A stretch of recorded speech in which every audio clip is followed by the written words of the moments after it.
Interested in watching interesting videos? Click on the subscribe button. Press the bell icon and never miss any update from us.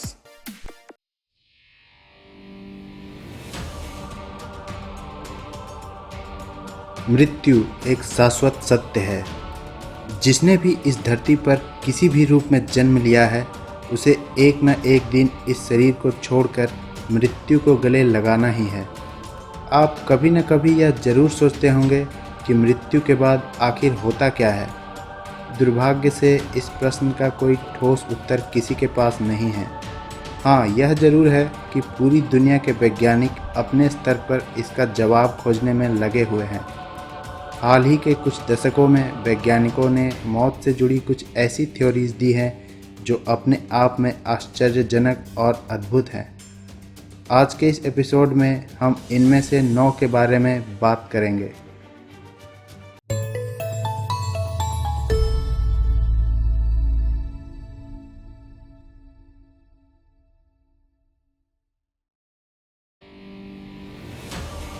Number 1, एक theory जो दशकों से चली आ रही है कहती है कि यह संपूर्ण ब्रह्मांड असल में एक विशाल दिमाग है। ये केवल एक अकेला दिमाग हो सकता है या फिर एक कंटेनर में रखे कई सारे दिमाग। अगर इस थ्योरी पर विश्वास करें तो इसके अनुसार हमारा सौरमंडल एक ब्रेन सेल है तथा हम इंसान इस दिमाग के तुच्छ अंग हैं। हमारे लिए जो हमारा लाखों या करोड़ों साल का इतिहास है वो उस विशाल दिमाग के एक सेकंड से भी कम समय में घटित हुआ है। खैर, ये जानने की कोशिश करते हैं कि ये हमें मृत्यु के बाद के जीवन के बारे में क्या बतलाता है। हमारे अपने डेड सेल्स के साथ क्या होता है। हम उन्हें मल मूत्र के रूप में शरीर से बाहर कर देते हैं प्रकृति के पास। अगर हम एक विशाल दिमाग का तुच्छ हिस्सा हैं तो हमारे मरने के बाद भी कुछ ऐसा ही होता होगा। यानी कि जब इंसान की मृत्यु हो जाती होगी, उसकी चेतना को ब्रह्मांड उसी जगह छोड़ देता होगा जहां वह अपनी गंदगी को डंप करता है। जानता हूं यह थ्योरी थोड़ी अजीब है और इसे हजम करना भी मुश्किल है, पर ऐसा केवल इसलिए है क्योंकि आप इसके बारे में पूरी तरह नहीं जानते। नंबर 2, जीवन क्या है? यह एक ऐसा सवाल है जिसका जवाब जानना महत्वपूर्ण है। हमें पता है कि हम जीवित हैं और हम अपने दिमाग से खुद को पूरी तरह नियंत्रित कर रहे हैं, और वो भी केवल 20 वाट पावर का इस्तेमाल कर। ये पावर इतना कम है कि इस संसार के ज़्यादातर बल्ब्स इससे नहीं जलेंगे। बायोलॉजिस्ट आज तक इस बात का पता नहीं लगा सके हैं कि ये दिमाग इतना सब कुछ इतने सही ढंग से कैसे कर पाता है। चेतना हमारी स्पेशलिटी है, पर हमें नहीं पता कि वह आती कहाँ से है और मौत के बाद कहाँ जाती है। सर रोजर पेनरोज और स्टुअर्ट हैमरॉफ की ऑर्केस्ट्रेटेड ऑब्जेक्टिव रिडक्शन थ्योरी की माने तो चेतना ब्रेन सेल्स में हो रही अति सूक्ष्म एक्टिविटीज से आती है, परंतु ये ब्रेन सेल्स उसका निर्माण नहीं करते, बल्कि वो केवल एक जरिया बनते हैं। इस थ्योरी के अनुसार इस ब्रह्मांड को आप चेतना का समुद्र कह सकते हैं। मनुष्यों में जो चेतना होती है वो यहीं से आती है और उसकी मृत्यु के बाद वापस वहीं लौट जाती है। ब्रह्मांड में मौजूद हर वस्तु चेतना से जुड़ी हुई है। इसे आप इस तरह से समझ सकते हैं, अगर यूनिवर्स की कॉन्शियसनेस यानी चेतना को समुद्र और मानव जीवन को वेव माने तो यह वेव भले ही कुछ समय तक ज़मीन पर रह जाता हो, परंतु लौटना उसे वापस पानी में ही होता है। तो इसका निष्कर्ष यह निकला कि जब आप मर जाते हैं, आपकी चेतना ब्रह्मांड की चेतना में वापस लौट जाती है, जहां वह हमेशा के लिए भी रह सकती है और वापस किसी दूसरे शरीर में लौट भी सकती है। नंबर 3, पुनर्जन्म के कॉन्सेप्ट के अनुसार जब आप मर जाते हैं, आपकी आत्मा एक नए शरीर में प्रवेश करती है, जिससे कि आपका नया जन्म होता है। यह थ्योरी भारत और एशियाई देशों में काफ़ी प्रसिद्ध है। जिस समय इस थ्योरी का जन्म हुआ था, लोगों को ब्रह्मांड की जटिलता और रहस्यमयता के बारे में ज़्यादा पता नहीं था। इसलिए उन्होंने कल्पना की कि आत्मा दोबारा केवल इसी पृथ्वी पर नए शरीर में जन्म लेती है। क्या हो अगर आपकी आत्मा इस ब्रह्मांड के किसी दूसरे ग्रह पर चली जाए? क्या हो अगर ये किसी शरीर में प्रवेश करने की बजाय कोई और रूप ले ले जिसके बारे में हम अब तक नहीं जानते? पिछली थ्योरी के अनुसार आपकी चेतना ब्रह्मांड में कहीं भी जा सकती है। इसका मतलब है कि आप अगले जन्म में मानव हो सकते हैं, एक भद्दे एलियंस हो सकते हैं, या फिर कुछ ऐसा जिसे हम अभी तक समझ नहीं सके हैं। मतलब मरने के बाद आप क्या बन सकते हैं, इसकी कल्पना नहीं की जा सकती। नंबर 4, क्या आप ये साबित कर सकते हैं कि ये दुनिया या ब्रह्मांड वाकई में मौजूद है? आप तुरंत कहेंगे हाँ, और अपने आसपास की चीज़ों या लोगों की मौजूदगी का प्रमाण देंगे। परंतु सोलाक्युलिज्म की फिलॉसफी के अनुसार आपके दिमाग या मन के बाहर कुछ भी एग्जिस्ट नहीं करता। जो भी आप देखते हैं, सुनते हैं या अनुभव करते हैं, वो आपके लिए रियल होता है, पर आप ये कभी साबित नहीं कर सकते कि आपके आसपास के लोग वाकई एग्जिस्ट करते हैं।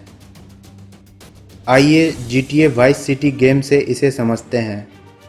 इस गेम में जब आप किसी खास लोकेशन में होते हैं तो आसपास की सभी चीज़ें और लोग बिल्कुल सही तरह से काम कर रहे होते हैं। पर उन जगहों का क्या जहां आप उस समय मौजूद नहीं हैं? दरअसल उस समय उन जगहों का अस्तित्व ही नहीं होता। अगर इस थ्योरी को सच माने तो आप इस ब्रह्मांड में अकेले प्राणी हैं। तो जब आपकी मृत्यु हो जाती है, इस ब्रह्मांड का अस्तित्व भी समाप्त हो जाता है। यानी कि वो सब जिसे आप जानते हैं, प्यार करते हैं, सब खत्म हो जाता है।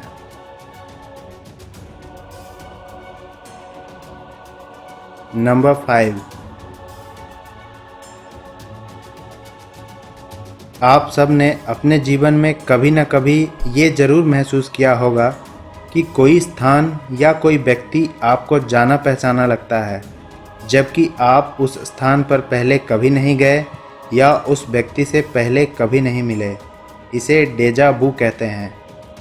क्या हो अगर आपका पूरा जीवन ही डेजा वू हो, यानी कि आपका जीवन ही बार बार रिपीट हो रहा हो, जिसके कारण आपको वो चीज़ें या लोग जाने पहचाने लगते हो?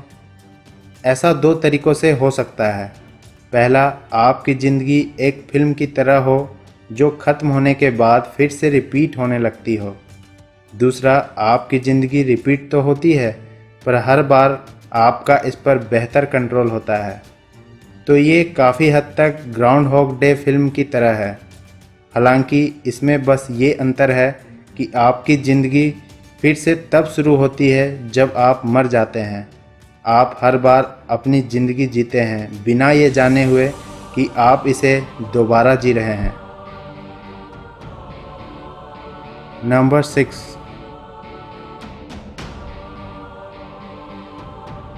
हालांकि ये थ्योरी 80s की मनगढ़ंत कहानियों जैसी लगती है, पर यह बिल्कुल संभव है कि हमारी ज़िंदगी बस एक सपना हो। आप सब ने सपना ज़रूर देखा होगा। ये इतने रियल लगते हैं कि जब तक हम जाग ना जाएं, हमें पता ही नहीं चलता कि असली दुनिया कौन सी है और सपनों की कौन सी। तो जब हमारी मृत्यु हो जाती है तो हो सकता है हम असल ज़िंदगी में जाग जाते हों। यहाँ पर आप ये सवाल कर सकते हैं कि जो असल ज़िंदगी में नींद से जागा है, उसके मरने के बाद क्या होता होगा? इस प्रश्न का फ़िलहाल कोई उत्तर नहीं है, क्योंकि हमें ये नहीं पता कि हम जिसके असल ज़िंदगी में नींद से जागने की बात कर रहे हैं, वो इंसानी रूपरेखा वाला है या आत्मा या फिर कुछ और। नंबर 7, ये दुनिया एक कंप्यूटर सिमुलेशन हो सकती है। इस थ्योरी को हमने एक सेपरेट वीडियो में कवर किया है।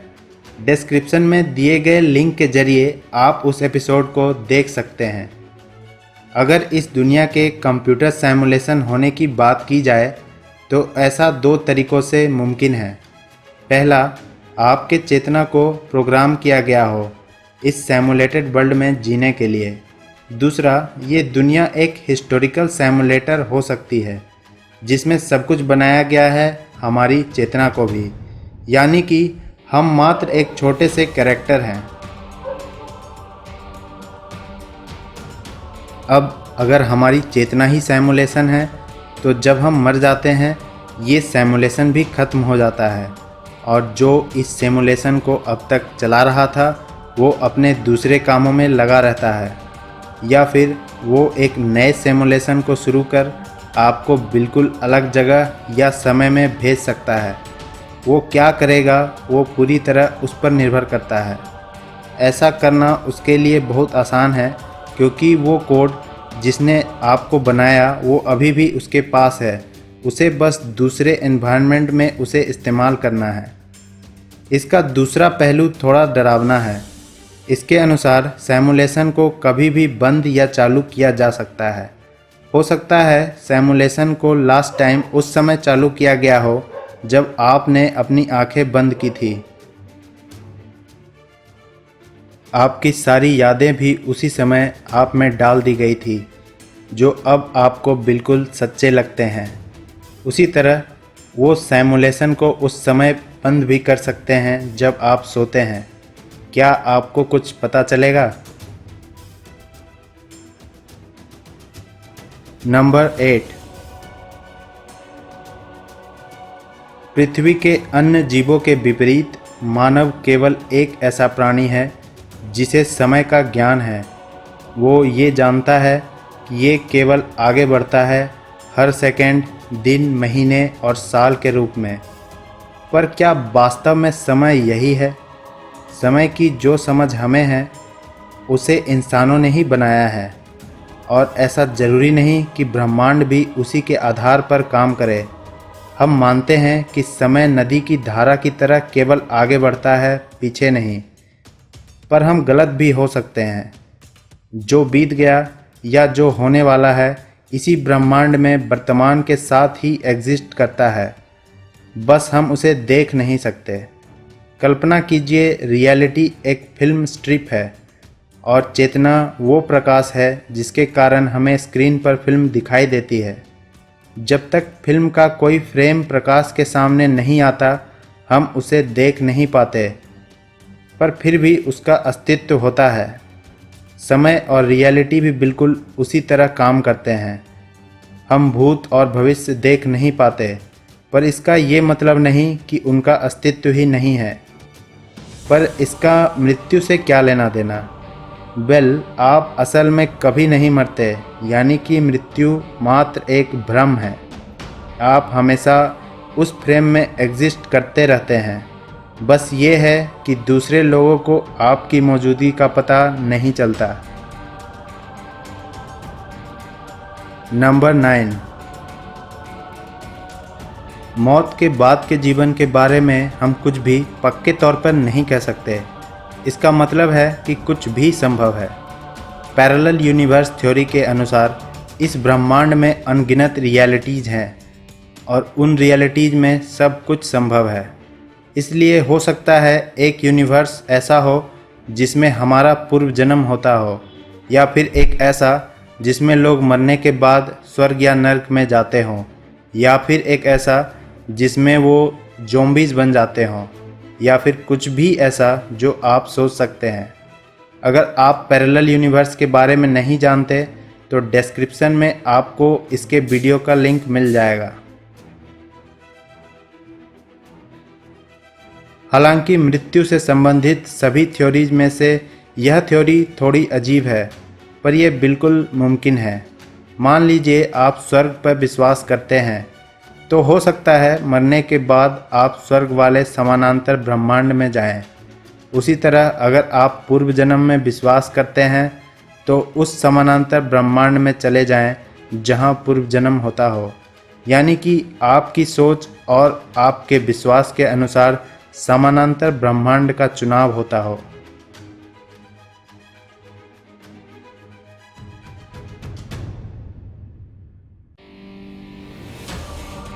आज के इस एपिसोड में बस इतना ही। दोस्तों, कमेंट के ज़रिए हमें ज़रूर बताएं कि ये एपिसोड आपको कैसा लगा। मिलते हैं एक और दिलचस्प एपिसोड में, तब तक के लिए नमस्कार।